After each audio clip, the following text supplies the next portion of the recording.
Steve Hansen is to stay on as All Black coach until the end of 2019, giving him, of course, another shot at a Rugby World Cup. Since Hansen became head coach in 2012, the All Blacks have played 57 tests and won 52. In the history of international team sport, there are a few coaches with records like it. Having said that, most of those tests were played with a roll call that includes McCaw, Carter, Nonu, Smith, Woodcock, Mialamu, some of the greatest players ever to pull on a black jersey. And he wasn't sure about life after those players until he coached the 2016 All Blacks against Wales. Yes, he thought, I still want to do this. Yeah, well, after winning the World Cup and questioning myself whether it was right for the team, if I continued, and as we got closer and closer to the Welsh series, I got more and more excited and hungry for more. And in the series itself, really understood that I wanted still to be part of it, and really grateful for the opportunity to be there, and didn't really want to let it go from my point of view. So once I established that my family were happy and the team itself were happy, and the union wanted me, it was really a no-brainer. Because in a way the job changed, didn't it? Because up to the World Cup, you were, and forgive me, I'm being very one-dimensional here, but you were managing brilliance. You were managing McCaw, Carter, Nonu, Smith, Woodcock, and then suddenly they're all gone. And so you're starting again, and you're starting again with guys who are raw talents, who have enormous potential, Adi Savia, for example, but who are young and unproven. So it becomes a different kind of job, does it?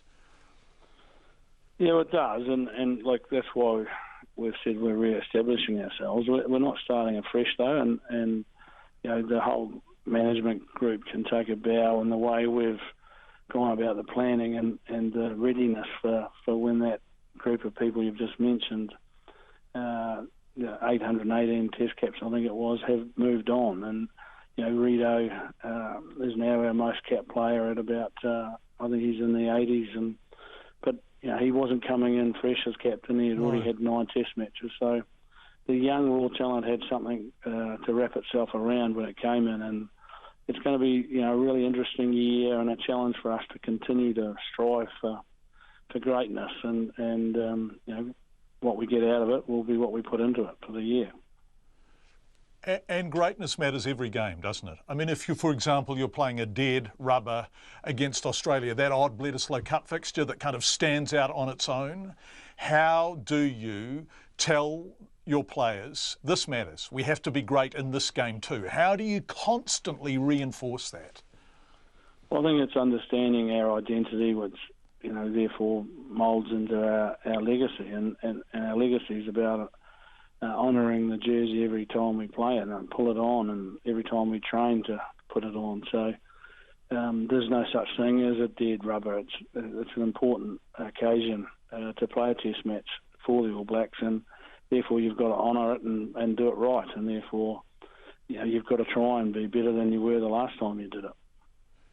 You also have worked on the whole notion that better people make better players, and I having observed you, because obviously I love rugby and I watch it very closely, I think you've worked hard on yourself, haven't you? Because you could be quite a prickly bugger at first when you first took over. You could be a little bit annoyed by the media and slightly short-fused. Have you worked on that? I mean, forgive me for putting that bluntly, but have you worked really hard on being better yourself?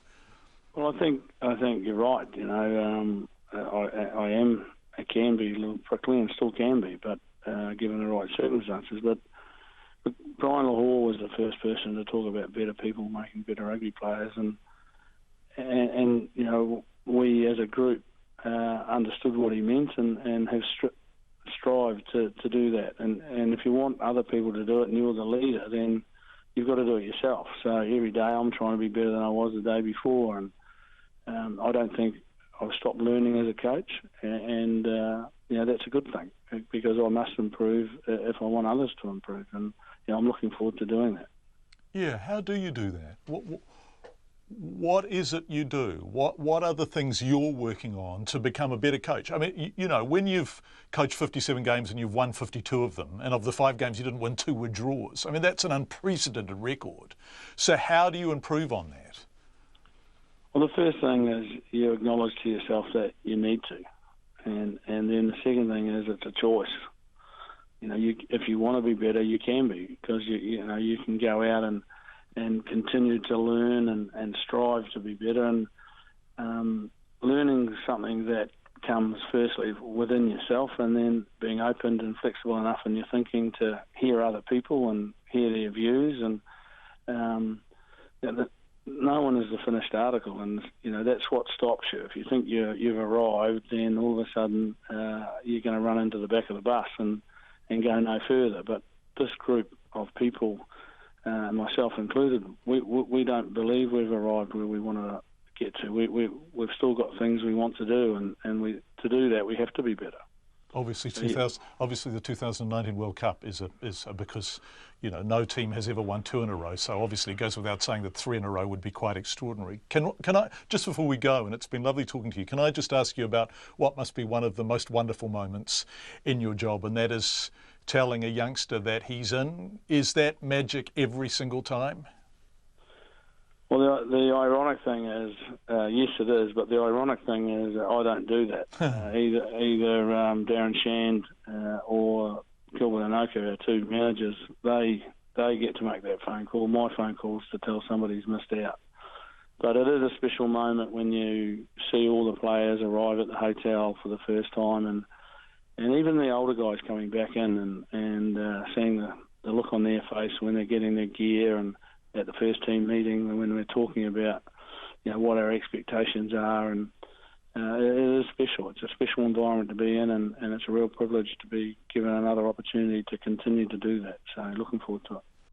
Steve Hansen, who's staying on as the All Blacks coach. Obviously, the 2019 Rugby World Cup is in Japan. The Rugby World are working very, very hard to develop rugby in Japan. That will be a fantastic occasion.